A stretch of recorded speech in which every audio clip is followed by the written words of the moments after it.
சிந்து Bhairavi next week new promo. Bhairavi வந்து ஆறுமுகத்தை நினச்சி ரொம்பவே பெருமைப்பட்டுக்கிட்டு இருக்காங்க. ஆறுமுகம் வந்து நைட்டு ஃபுல்லாக கண் முழிச்சு அந்த அளவுக்கு கேரிங்காக பார்த்துப்பாங்க. அப்புறம் ஆறுமுகத்துக்கு கால் பண்ணுறாங்க அவங்களுடைய அம்மா. ஆறுமுகம் பார்த்து பத்திரமா சேஃபாக போயிட்டீங்களான்றாங்க. ஆமாம் நாங்கள் வந்துட்டோன்றாங்க.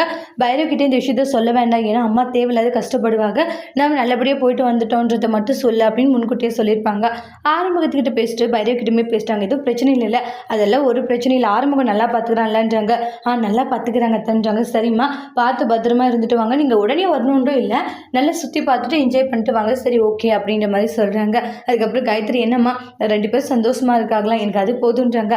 அண்ணன் அண்ணியும் கண்டிப்பாக வரும்போது ஒன்றா தான் வருவாங்க அப்படின்னு ஆக்ஷன் பண்ணி காமிக்கிறாங்க. காயத்ரி, உனக்கு ஒரு நல்ல வாழ்க்கை அமைச்சிட்டா அது போதும், உனக்கான ராஜகுமாரன் எங்கே இருக்கான்னு தெரியல அப்படின்னு சொல்லி பேசிட்டு இருக்காங்க.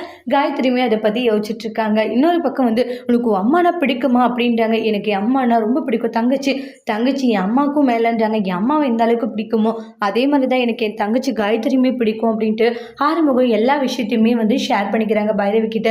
என் தங்கச்சிக்கு ஒரு பிரச்சனைனா தாங்க மாட்டேன், அதே என் அம்மாவுக்கும் ஒன்றுனா தாங்க மாட்டேன். சரி கேட்குறேன், தப்பா எடுத்துக்காத, திடீர்னு உன்னுடைய அம்மா இல்லை இறந்து போயிடுவாங்க, என்ன பண்ணுவேன்றாங்க. போதும் வாய மூடு அப்படின்னு சொல்லிட்டு கத்துறாங்க. பைரவியுமே ஷாக் ஆகுறாங்க. அதோட இந்த பிரமோவை முடிச்சிருக்காங்க. தேங்க்யூ.